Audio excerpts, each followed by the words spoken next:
Morning Sun's fourth uncle Close, this is what we'll be calling him now on. He says the intontation that Morning Sun had said, but he says it correctly. But it still is not able to completely, utterly destroy Clear and Shallow. He says there's some sort of resentment and hatred towards someone, and that as long as he still has that resentment and hatred towards this person and wanting to kill this person, then they have no hope of defeating him and destroying him. They need to find who this person is and stop this hatred. Close's personality reminds me of the male lead from Husky and His White Cat, using not just his looks, but also another personality he reminds me of is the original host from Scum Saving System. I am not kidding. Both of their personalities mixed together creates this dude. Also, when they arrive to his room where he stays in, it is so filthy and nasty that the main character is utterly shocked. Just like the main character from Husky and His White Cat Fusion was when he entered his teacher's room. He was like, "Damn, bitch, this is where you live? Damn." I am not kidding. This is literally his reaction. And just like the main character from Husky and His White Cat Fusion's reaction, being like, Also, just like the Melly from Husky and His White Cat Fusion, this dude creates stuff. Armory, inventions, tools, weapons, literal walking armor. I am not kidding. This is what his family does. And he is also very ingenious in creating these things. It is amazing. Kind of think of the stuff from Stars of Chaos. It's kind of like those stuff too. So to know who Clear and Shallow held such hatred and resentment to, they have to see his past. So Close hands them all something to drink to see the past. The person who he doesn't hand to drink something is the male lead. He's being guarded by Close's created soldiers, while the rest of them will be drinking the same to see the dude's past.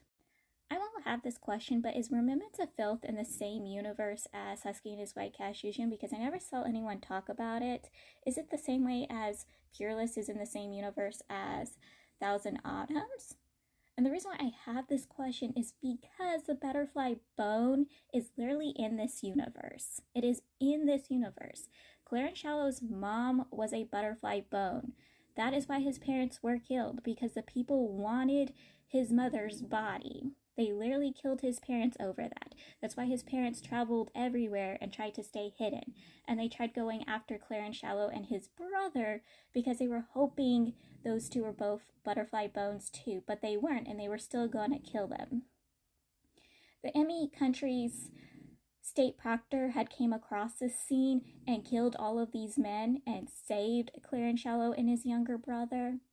And then did Clear and Shallow the technique that he later down the line would use as his technique. Like gave him the booklet. And then later down the line he will give his own brother the booklet. As years passed by and Clear and Shallow had found a home for his brother and he's traveling around doing good work and charity work, even though he doesn't earn a bit of money, he helps the poor in these terrible situations. He comes across Red Peony, another person in a terrible situation. Her life has been terrible. She's been passed around to 3 different families at the age of 15, and one of those families, she was supposed to be a daughter-in-law. She was literally a child bride. One of her newest families, the one that died, was her quote-unquote grandfather, and he passed away, and she was about to literally sell her body to be able to give him a funeral. Luckily, Clear and Shallow had saw this and takes her under his wing and pays for her grandfather's burial. Obviously, these two lovebirds are in love, but because of their terrible opinions of themselves, they can't tell the other one their feelings. They don't think themselves worthy of the other person, especially Red Peony, who, had been saved by this man. It also doesn't help that Clear and Shallow always tells her if they find a good place, he will abandon her there. Because he thinks she's better off without him, even though all she wants to do is stay by his side. She doesn't want to be abandoned again. She wants to stay by him, even if she's in a terrible, poor situation. She doesn't care because she wants to stay with him. He doesn't think of this. He only thinks that he's dragging her down, and he's giving her a terrible life, even though she's very happy to be with him. obviously the main character sees that this is gonna go bad. We all can see that this is gonna go bad. If you ever read Husky and His White Shujin, you know things are not gonna go good. Or if you ever watch Words of Honor, you know things don't go well. Because before I got to the really dark part of their relationship, I was getting vibes of the straight couple, you know, the male lead's younger sister slash daughter from the Word of Honor and her husband. And yes, they had a terrible future too. Their storyline is sad, but honestly, I don't like Clarence Shallow. The dude from Word of Honor, yeah, I like him, not this dude. Just like the main character had thought, things go terrible. And what I mean by that, Red Peony falls sick to an miasma. This miasma you need a certain medicine for, and the two countries that her country is in between of, the Yemeni country that we're repeatedly told about, and the main country, you have to basically be nobility to get the medicine for, so anyone that's not nobility is literally screwed. This is the same medicine that the Melid used the name of Mercy to get for the village. I am not kidding, it's literally the same medicine. And then with the Yemeni country, you have to pay for it, and it's really expensive. So Clarence Shallow freaks. He doesn't know how to pay for her sickness because he can't get hold of the medicine. She doesn't care. As long as she gets to spend the rest of her days by his side, she doesn't care if she's gonna die. She's happy just to live the last bit of her days or years with him. Does he think of it? Does he think of her opinions? Thinks of having a competition with her, listening to what she wants? No, he makes his own decision when he sees that the enemy country is looking for girls looking exactly like her. And guess what? She looks like all the women he had kidnapped, defiled, and killed and turned into a corpse army. Yes, she looks exactly like them. And the Yemeni country, who is, the guy who is looking for them, the Yemeni country, the guy in the Yemeni country that is looking for all of these women, is the same state proctor that had saved his life all those years ago. He doesn't really know this fact yet. But yes, they're looking for beauties just like her.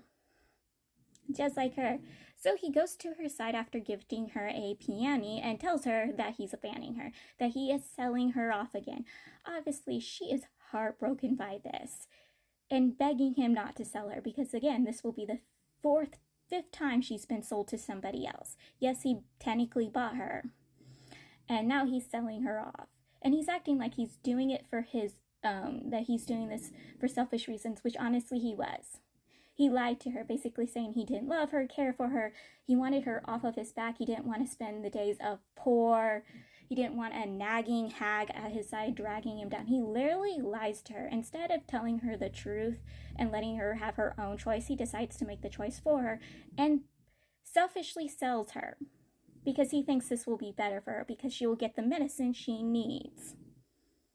Because promises that these women will become priestesses and they'll be taken care of and taught. So he thinks he's doing something good for her even though he never asked her of her opinion and what she wants. We all know this does not go good. And all she wants to do when she's being sold off is that she wants him to look at her.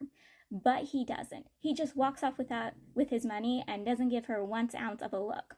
And then he turns around and gives the money off to anyone who needs the money, without once thinking of her, thinking she's living a lavish good life. No, she's not. And you're gonna get what you deserve, dude. You're honestly gonna get what you deserve.